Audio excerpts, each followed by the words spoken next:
Welcome to our live stream of high school sports. Please note that this broadcast is produced by an independent team of sports enthusiasts, and the views, opinions, and commentary expressed are solely those of the commentators and not representative of the schools, teams, or athletes featured. While we strive for accuracy, occasional errors or misstatements may occur. This stream is intended for entertainment and educational purposes only. Thank you for joining us and enjoy the show.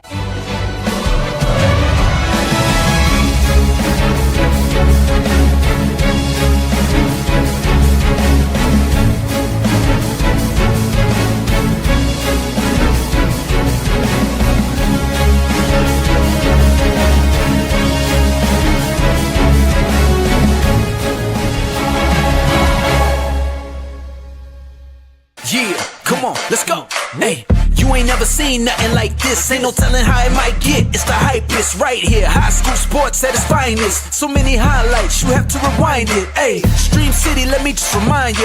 The heart of a lion, the team full of fighters. So many stars on the field, it'll blind you. They're giving everything they got till the time's up. Yeah, legends in the making.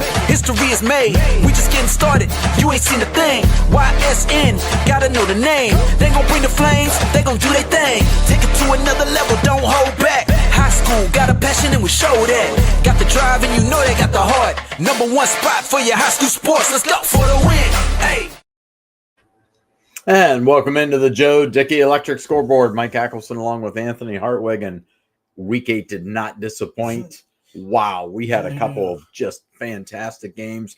One that goes right down to the wire, roll the dice, and wow, Arrowhead Stadium was rocking. We're going to get to the scoreboard real quick. We'll run through the scores first. Eric Hughes set to join us. He had a fantastic game in New Middletown tonight, so we'll get there pretty quick. I'll start it off. West Branch, hey, they were up big. They hold on to beat Alliance 34-28. Beaver Local falls by a touchdown to Indian Creek. McDonald, no problem with Camel Memorial 47-6. And Grand Valley shuts out Cardinal. And then we go to East Palestine as they get the win 50-14 over Latonia. East, in a very good matchup with Struthers, does hang on for the comeback win, 14-12, the final score there. Canfield all over John Marshall as they win 49-0. And then last but not least, Crestview gets the win 53-8. Sorry, it's 53-8 for Champion. All right, East Liverpool falls to Edison by 2 touchdowns. Another great game. Hoban, a winner over Glenville, 12-9. This game was 9-5 at one point. It looked like a baseball score. Boardman blanking Howland tonight, and it is Liberty over LeBray, 34-28. LeBray giving Liberty a little bit of a scare, though. A little bit of a scare. Fitch is able to run away with this one, 21-12 over McDowell over in PA. Erie McDowell making the trip over to Fitch. Falcons play good hosts. St. John is a 35-0 winner over Matthews. We have Southern falling to Lisbon 56-7, and then Hubbard gets the win over Lakeview 42-0. Springfield, a winner at home over Mineral Ridge, 19-7, and that was a big game for the Tigers. That one's going to bring a lot of computer points. South Range gets back on track as they absolutely let out 2 weeks of frustration on Niles, 62-0. And a fantastic game over in District 7, the WPIAL. North Catholic in overtime beats Beaver 49-42, and possibly the game of the year here in our area. It is Gerard. Rolls the dice, goes for 2, and then comes up with an interception deep in their zone to hold off Poland 29-28. What a game. We'll talk about that game a lot more later. I'm sure McAfee will hop on, but it could be the game of the year. Last week we had a couple of really good ones, but this lived up to the hype, that's for sure. We go back into the EOAC where Columbiana all over Wellsville, 54-6 the final score. United was in a close game early. It was 7-7, but then they put the gas pedal on and they win over Valley Christian, 49-13 the final score there. Salem travels to Carrollton, and their offense travels with them as they win 48-20 over the Warriors of Carrollton. And then last but not least, Pymontree Valley all over Wyndham, 44-0 the final score there. Edgewood beat Conneaut 49-14. Garrettsville Garfield all over Newton Falls tonight, 56-0. And how about this? This was a great game. Lowville defeating Jackson Milton by 3. And Louisville, they fall to Green tonight by the final 27-14. Yeah, those Federal League teams are no joke, and Louisville has a couple of them on their schedule. That one, a tough one for the Leopards for sure. How about Mohawk? The upset of the day as they take on previously undefeated Western Beaver, and they win that by a final score of 49-20. Big win for the Warriors. Cheney shuts out University School 28-0. Brookfield and Southeast, this was some bonus coverage. Yeah. 44-20, the Warriors get the win over the Pirates. And then Orange falls to Hawken 49-7 to round out our scoreboard. Wow. Good week. So we're not going to waste any time. We want to get Eric Hughes in here because he got to see an absolute great ball game out at New Middletown tonight. Eric, you got a front row seat for that one. And I'll tell you what, a lot of people thought Mineral Ridge was going to go in there and have their way, but Springfield said, not so fast, my friend. Yeah, I mean, throughout the year, people have been saying Mineral Ridge is coming, McDonald's coming.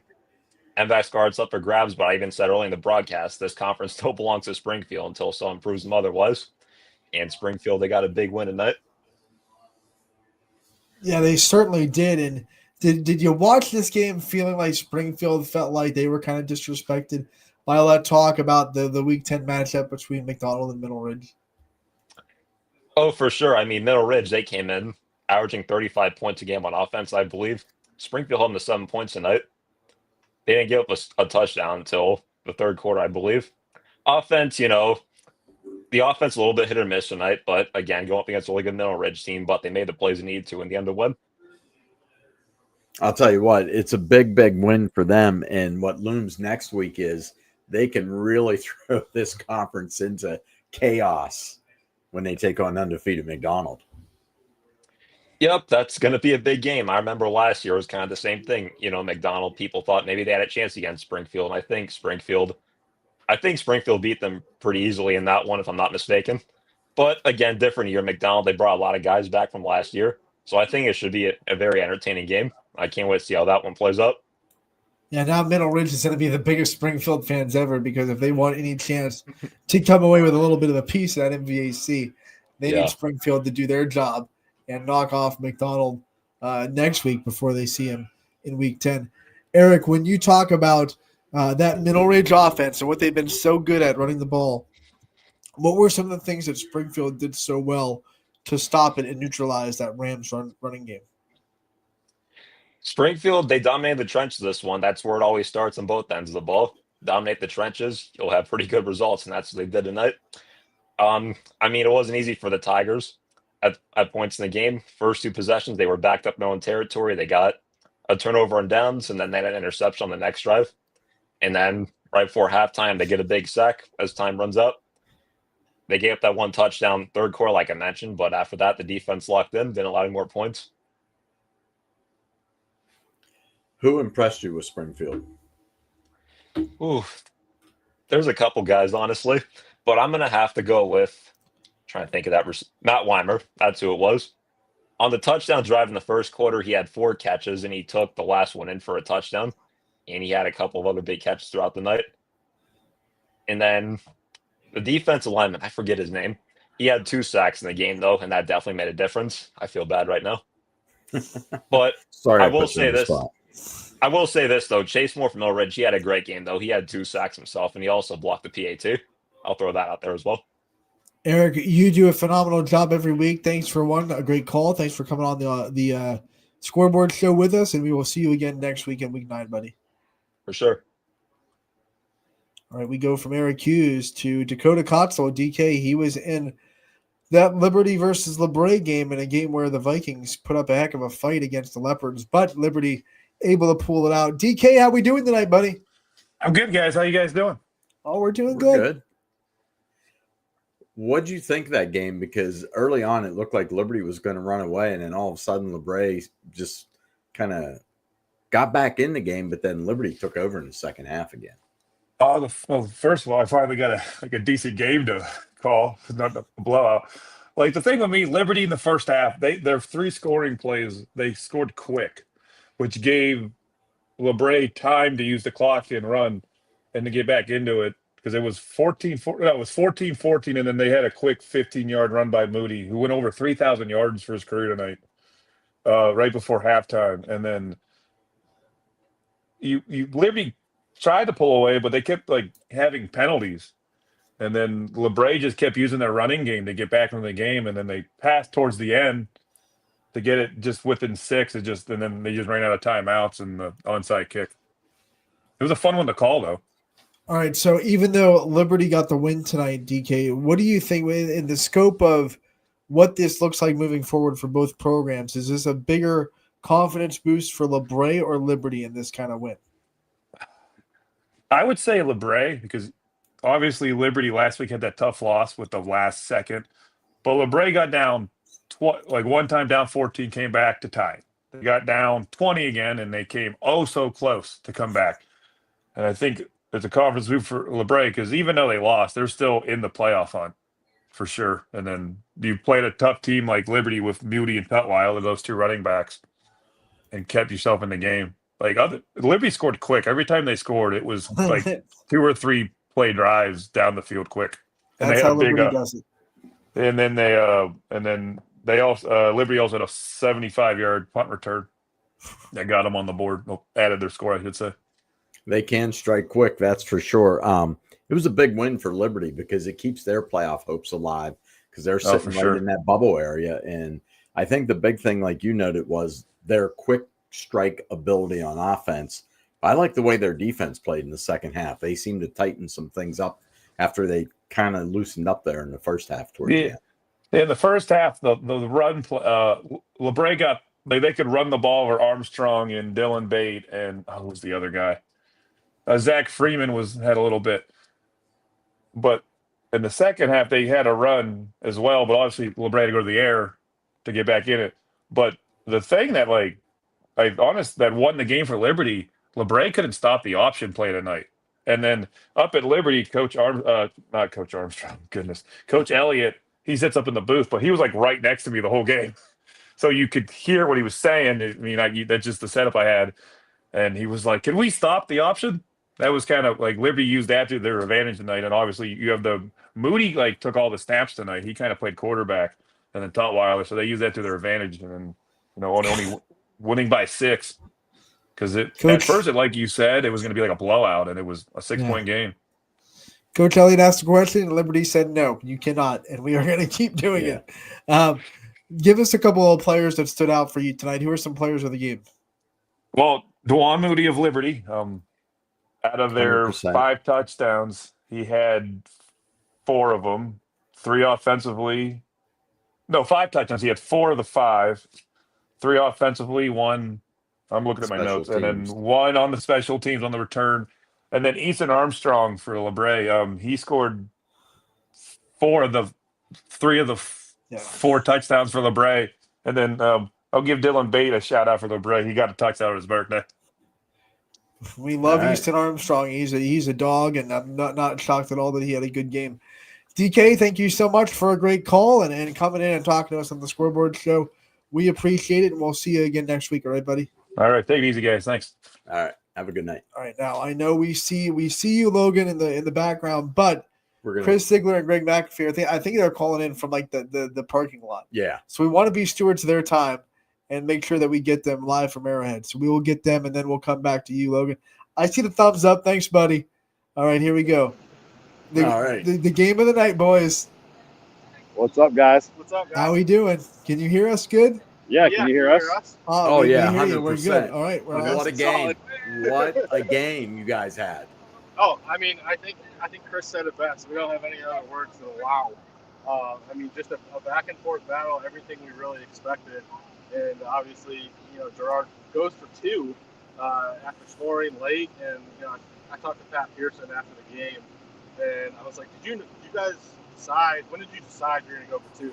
He's like, as soon as Poland scored, I went down and talked to my offensive coordinator, and we knew we were going to march down the field, go for 2, win the game. That's exactly what they did. All right, so you asked Coach when he thought he was going to go for 2. You Yeah. guys, as broadcasters, when did you kind of get the feeling that Gerard might just go for 2 in this instance? Look, it's funny you say that, Ant, because I said to Greg uh, during a timeout, I said, if they score here, do they go for 2? And he looked at me and goes, I was thinking the same thing. And and they did, and we just couldn't believe it. And we weren't really surprised because of the momentum they had on offense, the ability of A.J. Pearson to run the football, and you figured from 2 yards out, he's going to get the blocking to do it. It's just a matter of his athleticism can get him to the goal line because Poland's defense really played a good game all night long. The one thing that impressed me was each team took jabs at each other. And I said this was kind of like a big heavyweight fight coming in here, and Gerard just happened to have the ball at the key moment. I loved what they did on the final 1 minute and 11 seconds. They only rushed 3. They covered, and then all of a sudden they would bring 2 guys out of nowhere to put pressure on the quarterback. Yeah, I mean, it's like you were in the press box with us, Mike. I mean, we were talking about how it was just a boxing match all night long. One team would throw a haymaker and the other team would throw a haymaker. But, obviously Poland's last drive, when Vito Kamara entered the game there, I believe in the third or early in the fourth quarter, they really leaned on the running game. And, going into that last drive, we were curious at, how they were going to move the ball offensively. Obviously, it was a situation where they needed to pass. And Gerard just kind of dropped back in the secondary, brought a little bit of a rush, and allowed Kamara to kind of dance around the pocket, eat time off the clock, and obviously came up big with a couple big plays. I want to talk about Gerard's last drive because it didn't start great. They had a 3rd and 7 that was looking like they might be put in a 4th and medium situation, or maybe even a 4th and long situation if that play doesn't go well. But Pearson hits a little slant pattern right into it, like a 9 or 10 yard catch for a first down. And then from that play on, it seemed like Gerard had all the momentum, and every pass they hit was 12 yards, 10 yards, 11 yards down the field. What do you think that play did for that drive? You're talking about the one to Algiers? Yes. Yeah, the 3rd and 7 that picked up the first down. Oh, yeah. I mean, they just started kind of rolling after that. I mean, I talked to AJ kind of earlier in the year after his big week 1 game, and I talked to him about Joey Algiers specifically, and it was like, we've grown up together. We're best of friends, so they obviously have a pretty good relationship, pretty good rapport, and I really think that just got the offense going. I think Algiers caught, like 3 or 4 straight passes on that drive. That was the first of 3 straight. Yeah, and it really just moved the ball, and they really got into a rhythm, and it showed when they were able to punch it into the end zone. It was a huge drive. How loud was that place? Because I've been there when it's been packed, and boy, it can get loud. I tell you what, it went on the ride of emotion on both sides of the fence. Gerard had given Poland everything they could up into that 3rd quarter, had the momentum, and Vito Kamara came on the field late in the 3rd quarter to replace Zippolita. Yeah. And he had a run where he carried, I want to say, at least 6 Gerard players down the field about 20 yards. And that sideline just came alive, and so did their fans. And you could feel it on the other side of the field. And it just was crazy. And then when Gerard would make just a play, their fans could tell the momentum swings. And they knew what was coming. And you could just feel it in the press box. That they knew that this game felt like a playoff game. And it really, really did all the way to the end. Talk about feeling in the press box. That interception, I don't know how much you guys felt it. We were watching it. The camera felt like it was going on an earthquake because you guys were rocking in the bleachers. Talk about that moment, seeing Gerard get that interception and then being in this raucous environment, what that was like to kind of experience that firsthand. Yeah, I mean, I will kind of say that the camera was shaking throughout the game. Multiple times, yes. The screen was shaking. It was, you get a little bit blurry at times. But in that specific moment, I mean, Kamara was kind of dancing around in the pocket, waiting for a receiver to open up downfield. There's fans in the crowd screaming, run it, as the kind of clock was ticking away. And he just kind of let one go, and Braxton Sloan came down with it. And that's 3 interceptions in the past 2 weeks for Sloan. He's a sophomore. He's really coming on in this third, both offense and defense, playing big moments. And he was getting a lot of high fives, a lot of hugs on the sideline. Yeah, I mean, it's a huge moment, obviously, big moment for Gerard. I mean, this is a team that's never beat Poland in any play. They'd never beat South Range in any play before last week, and now they're kind of setting themselves up to win their first NE championship. It's a big win, big moment. Words can't really describe it in a way.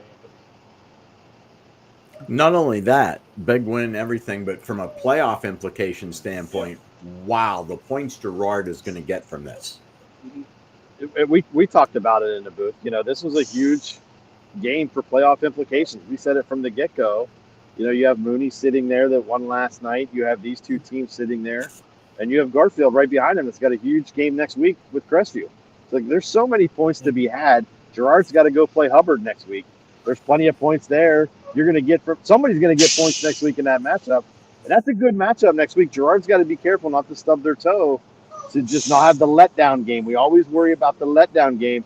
And it's against a quality opponent in Hubbard who can score.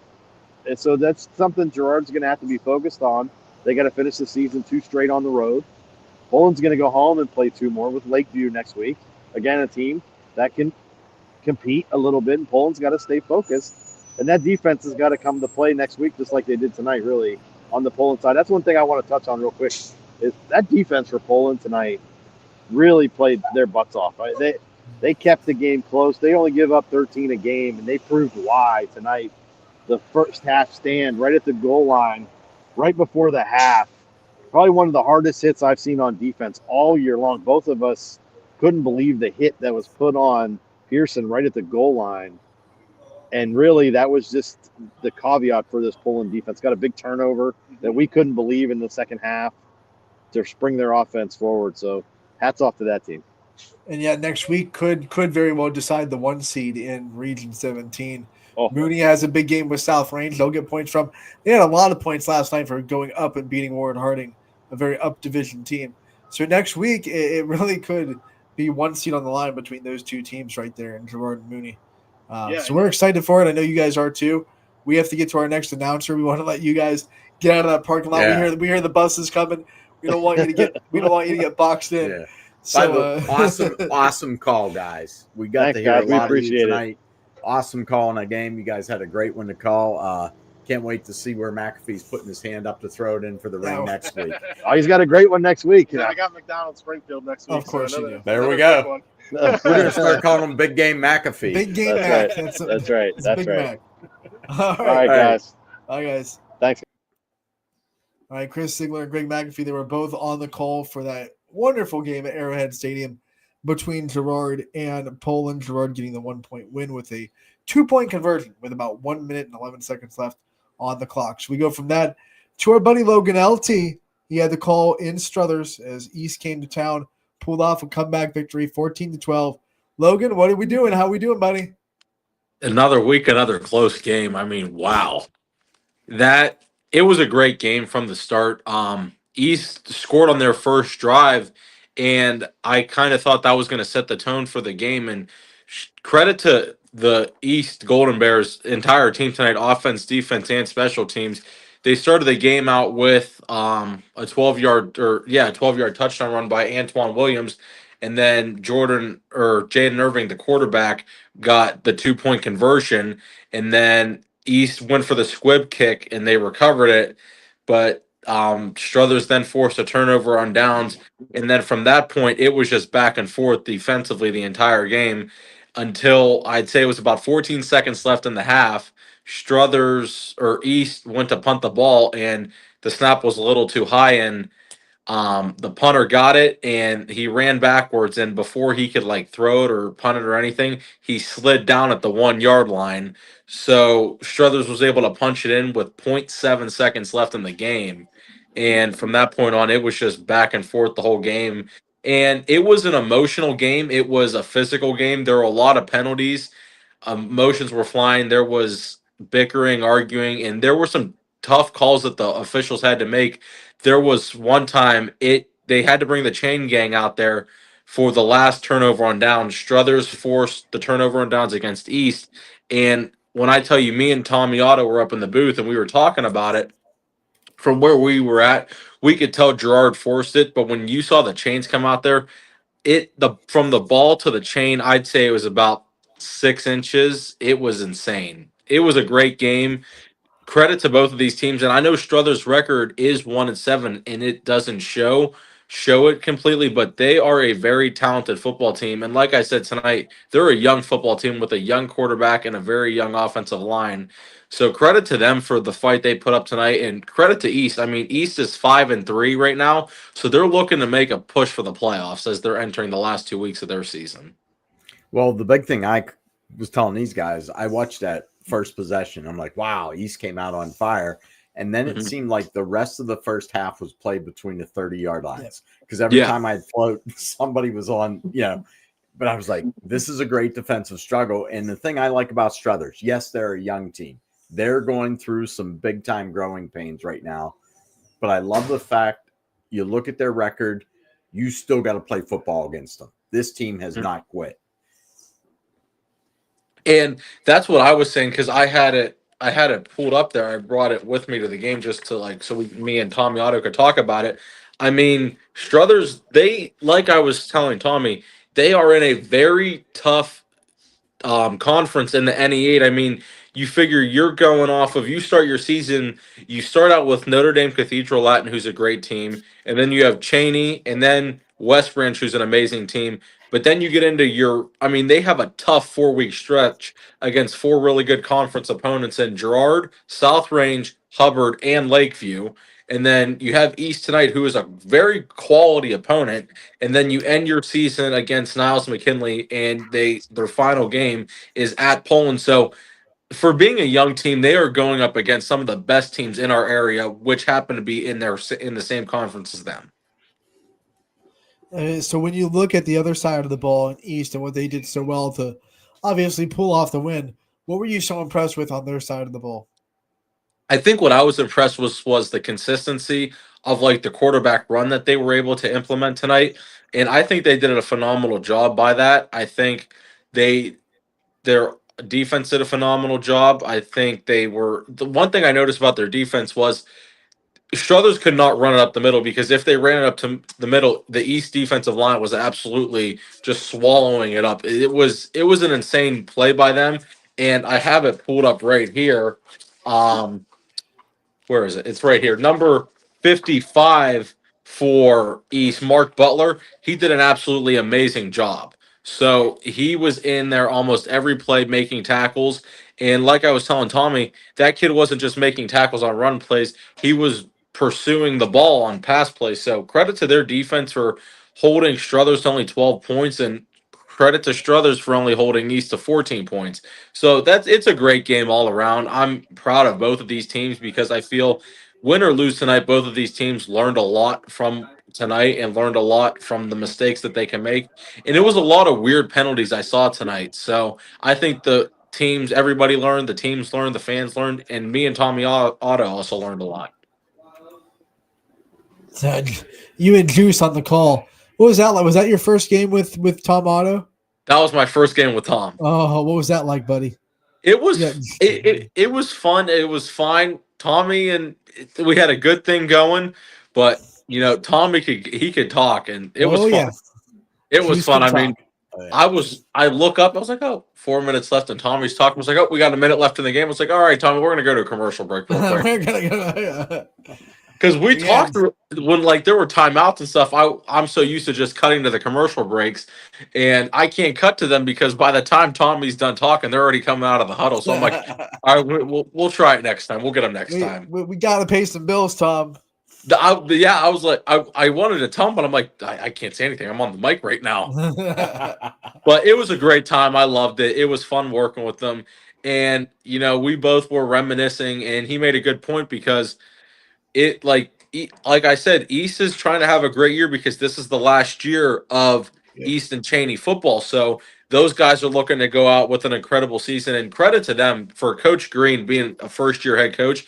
5-3 with an East team is not bad, and they lost to Poland, they lost to Howland, and they lost to Beaver Local. So I mean, you figure you lost to really good opponents, but you beat Whetstone, you beat Clearview, you beat JFK, you beat Shaw, and then you beat Struthers tonight. So there's a real possibility they could end up finishing the season 7-3.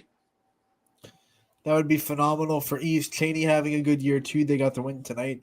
So both those teams, I think you're right. I think there's a factor of let's go out with some pride. This is our last year of football for Cheney and East. Let's make sure it's a good one. And that's a good point. Logan, great call. Like always, we expect nothing less from you. You are a Golden Pipe Award winner, and we appreciate it so much. Thanks for coming on, and we'll see you next week. You guys actually, this might, because I'm off next week, and then I'm Oh, off. no. I'm off. I think the rest of the season because I have 2 weeks. There's games. I got weddings both weekends, and then I got to do some YSU stuff for my classes. So I texted Chris and I told him the only game I could do would be the 25th. That's a Saturday at 12, and that's the Cheney and East final game together. So if I could end my season on that, I'd be happy. But it's been an incredible football season. If this is my last game, I loved it, and I can't wait to come back and do it next year. But we got basketball ahead of us, so it's going to be exciting. All right, Logan, I'm going to give you a piece of advice. You need to tell all your friends from this point on, no weddings during football season. Thank you. Listen, fall weddings are absolutely the worst thing in the world. I mean, who wants to have a wedding? I got a wedding on a Friday, and then I got a rehearsal dinner on a Friday. I'm in a wedding, so it's not like I can skip a rehearsal dinner. And then in between all of it, Ohio State's playing in all of this. See? But you got to plan ahead. There's big games tomorrow. I mean, Georgia Tech's looking to beat VTech, so I think they got a good chance at it. I think we're looking at the ACC champs in Georgia Tech this year. I like what you're talking. You just got promoted. I don't have the power to do that, but if I did, you'd be promoted for sure. Well, I appreciate it, guys. So I'll be sure. Good call. I'll be sure to see you guys soon. All right. LT with the great call like always, and him and Tom Otto are a great pair, and it was great to see them together once again. Well, and that's one of them games when you look at it on paper, you're like going, oof, 4-3, 1 win. And it turned out to be just a really good game. I think and he brought it up, like, Struthers might be the best 1-7 team in the state when it comes to talent. They're young. It's a young, talented team. They make some young mistakes that have held them back. But I think they proved last week what they can do when they got that win with a comeback, walk-off win at Lakeview on the road. And tonight, I mean, they were right there with an East team that's beaten some really good teams. Yeah. So they were right there with them. Unfortunately, just couldn't put it together in the end. Well, in the big thing, too, yes, they're young. They're going through some growing pains this year, and they're learning a lot. And it'll all pay off eventually. So it'll be good. Hey, let's run through these scores one more time. You want me to take it first this time? Sure, we'll reverse it. All right, let's reverse. Uno reverse. Bam. We'll go with West Branch. Got a bit of a fight from Alliance, but the Warriors hold on, and they prove that they have the winning championship mentality. 34-28, the final score there. Beaver Local also fights very hard against undefeated Indian Creek on the road. Very impressive game for Beaver Local, but the Redskins end up with the win. 35-29, the final score. McDonald does not have any problems in a trap game or anything like that with Campbell. 47-6, they win over the Red Devils. And then Grant Valley all over Cardinal, 48-0, the final score. East Palestine bounced back from losing their first game of the season with no problem at all as they beat Latonia. And then as we were talking about East, 2 points better than Struthers tonight. That was actually a very good defensive football game. Canfield continues to show the way as they blank Cleveland John Marshall 49-0. And Crestview all over champion this evening 53-8. We go to East Liverpool. They played Edison. It was a good game, but the Wildcats get the win 34-28. Hoban and Glenville playing a very defensive team. This is 9-5 for a while. We had a Dolly Parton special on the scoreboard, but Hoban gets the win with a 99-yard touchdown to take the lead 12-9 from Mr. Feaster. Braden Feaster gets that big run for the Knights. Boardman all over Howland, the AAC rivalry. 42-0 Spartans over the Tigers. And then although the Bray gives Liberty a little bit of a scare, the Leopards, Cardiac Cats, escape 34-28 over the Vikings. Austintown Fitch was in a dogfight tonight against Erie McDowell, and they come away the winner 21-12. This was a great defensive game. Yeah, that defense for Fitch still the real deal. St. John shutting out Matthews 35-0. Lisbon travels down to Southern Local and comes away with a win 56-7. And Hubbard pitching a shutout over Lakeview. How about one of the surprises of the night for some people? Other people Like Eric Hughes, maybe not so much. He said he expected this. Springfield gets the win over Middle Ridge at home, 19-7 to, for now at least, knock off the hopes of Middle Ridge for getting that MVAC championship. South Range takes out 2 weeks of frustration on Niles, 62-0. The Raiders win on Hall of Fame night.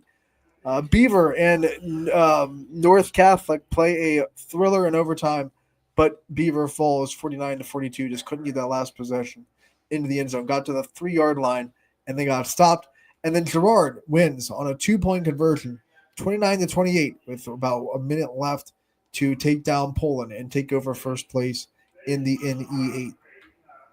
That was an awesome football Yes. game. I mean, there's no other words for it. Those guys, Siggy and McAfee, had a front row seat for that. That place was absolutely rocking. What a ball game. As a fan, I was just kind of rooting for overtime just for more football. 100%. You know? 100%. I was getting ready to say, can you smell something? Because I was kind of hoping I could say overtime. And then Gerard went and overcooked the overtime and said, you know what? Skip it. We're going to win right here. They rolled the dice, and, hey, it paid off. And you got to give Coach Pearson all the credit in the world. Yep. Like, he went for the win, so can't beat that. Columbiana at home tonight, all over Wellsville, 54-6. United, 49-13 over Valley Christian. Salem goes on the road. All of a sudden, the Quakers 5-3. They're putting together a nice little season after starting out 0-2. Remember? Yes, so things cooking for them. Pie Valley, no problem with winning them tonight, 44-0. The Edgewood Warriors do some business at Conneaut as they get the road victory, 49-14 over the Spartans. Garrettsville Garfield, they're setting up for a big matchup with Crestview next week as they roll in Newton Falls 56-0. Jackson Milton and Lowville play a heck of a football game. 38-35, the Rockets escape with the win. And then Green hands Louisville a loss, 27-14. And over in District 7, WPIAL, Mohawk doubles up Western Beaver, and this is a big win for the Warriors because Western Beaver came into that game perfect tonight. They don't leave perfect when it's over. Not so fast, my friend. Cheney, 4 touchdowns better than University School, 28-0. Brookfield, a winner over Southeast, 44-20. And Hockin, a winner over Orange, 49-7. So some great games tonight. Was there some lopsided games? 100%. Yep. But the games that were great were fantastic, and we're kind of spoiled. I feel like, we've been blessed this year because there hasn't been 1 week yet where it's been this all kind of blowouts, or at least all games that weren't competitive down the stretch. Yeah. Every week we've had at least 1 or 2 games that kind of come down to that last play, which is not something that happens every year. Well, and it was nice because Eric had the 4-box window up during the audible call. Welcome back, Eric. We had 4 games that were just going down to the wire, and it was nice because we could pop them out for our viewers to just see all that, and it really works out well. And you can't beat it. Like at one point, you're yelling, hey, look at this game. And I'm like, I'm on this game. And then Radar's behind me. Well, I'm watching this game. And then Scotty pops in, but they're on the 3 in this game. Like, so we were all watching it. And football's not done for week 8. Yeah, we got one more game. And 1 game tomorrow. It'll be at Liberty High School. Warren JFK playing host to Canton Central Catholic. That is going to be a 1 o'clock kickoff. And you can find that on ysmlive.com as well. So, week 8 is almost in the books, but JFK still has some business to take care of. Yeah. Now, the conference picture really starting to come into focus. But next week is probably your ultimate trap week because Girard comes off a big win. Well, you have a rivalry game against Hubbard. Oh, by the way, Poland can't afford to let down against Lakeview. That Lakeview team will come to play. Yep. They're going to smack you in the mouth. And you just look at things the way they're starting to shape up. You take a look at other divisions, Crestview, Garrettsville, Garfield next week. Fantastic game. West Branch wants to keep rolling. And then Canfield. Springfield has McDonald. Yeah. All of a sudden, with the Springfield win tonight, that turns into a very intriguing game as well. Yeah, and when you look at that game next week, and I believe here, I'm going to pull it up real quick. Springfield will go to McDonald, okay? So you got to travel. Not that big a deal. But if you look at after a 1-2 start, and then the Waterloo game was canceled. Right. Springfield has really rebounded off of that extra bye week. They right used there. the bye well. They did, because they haven't lost since that. And it was funny, we're watching that game, and I remember you said to me, hey, it's scoreless after 1. And Mineral Ridge had a couple chances. Yeah. They were turned away down there. Turnover on downs, I think interception down there as well. Yeah. So Mineral Ridge had their chances. Springfield absolutely came to play, and it was a good one. And then, you look at games that are coming up, Division II for Fitch, and this is not official, but looking at Fitch right now in Division II, if tonight was the last week, they would have a bye. They would be the 4th seed in Region 5. But don't want to get so far ahead, because they've got a couple of big games looming. They have the annual game against Boardman. That is a big rivalry. Throw out the records. And Boardman, who comes into that game 4-4 next week, this makes their season. If they can knock off Fitch, because that will totally set that up. And what's hard about that game, if you're Fitch too, you don't know what Boardman's going to show up, because we've seen Boardman show up and look extremely good. And we've also seen Boardman show up and look not so good. So what Boardman, it's hard to scout a team that's kind of inconsistent like that, because you're like, what are we expecting? What are we expecting out of Boardman? Fitch's defense has to continue to come to play like it has all season. And the other thing I look at with Fitch, they haven't lost since week 1. They have won every game since then. Now, you finish with rivalry game against Boardman, and then you play that one team that always seems to show up, whether it's week 10 or week 1 of the playoffs, Warren Harding. So it's right there. Like, they have 2 massive games laying in front of them. Such a defensive battle. We saw what Warren Harding's defense was all about last night against Mooney. Yeah. Holding the Cardinals to 7 points, but Cardinals defense up for the task as well. So that Fitch and Warren Harding game, that's going to be a big defensive battle. Yeah. Then on Mooney's side, talking about them, they have next week, and that's it. They have a bye week 10. If they beat South Range, probably lock in a bye in the first week of the playoffs. Mooney would be off for 2 consecutive weeks before they play their first playoff game. Well, and speaking of that, Region 5 or Division 5, Region 17, unofficially, Mooney is the 1st seed right now. And Girard is 2nd after their win. Poland drops to 3. Oh, by the way, Garfield's 4. I think that's 4 YSNs. I think Mooney is 1. Makes you go and win. Warren Harding's a big division. What did 2? Yes. Division 2 school. Division 2. So if you're in Division 5, you beat a Division 2. You're gonna get a lot of points for that. Now, what would really help South Range is if somehow you beat Mooney next week. You steal one. Yeah, you can absolutely really help out your season, because it's in South Range. That's a tough place to play. Despite what Girard did last week, it is a tough place to play at South Range. So it's going to be a very interesting game between 2 teams that really need a win to kind of secure their spot in the playoffs, because you don't know the way the other teams are playing. If Mooney drops that game, they might drop all the way out of the top 4. They could, and that's just the way it looms, because when you look at it right now, it just says they're guaranteed to be in the top 8. They clinched the playoff spot, so they are in the playoffs for sure. So, seeding is still TBD, of course. Yes, you know how that works.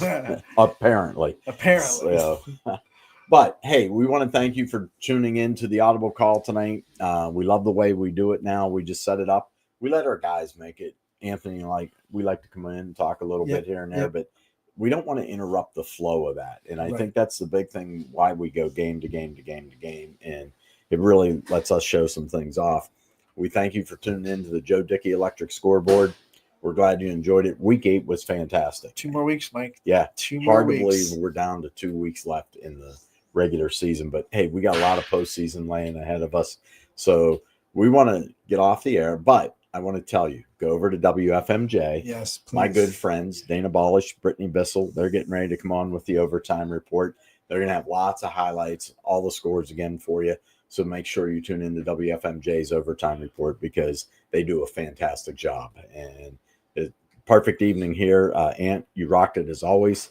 And, we'll be back here week 9 next week. Again, more big games, because it'll even clear up that conference picture going into the final week, but it also tells teams absolutely what they've got to do in week 10 if they're going to get to week 11. That was the Joe Dickey Electric Scoreboard Show. Joe Dickey Electric, your source for everything electrical. You can find out more at DickeyElectric.com. We'll see you all next week for week 9 of Audible Call at 7, presented by Athletics. And then, of course, the Joe Dickey Electric Scoreboard Show after, sponsored by Joe Dickey Electric. Until then, Anthony Hartwig, Mike Ackelson, we're signing off, and we will see you all next week. YSN thanks you for watching this presentation of Your Sports Network. For stories, stats, and more, go to ysnlive.com.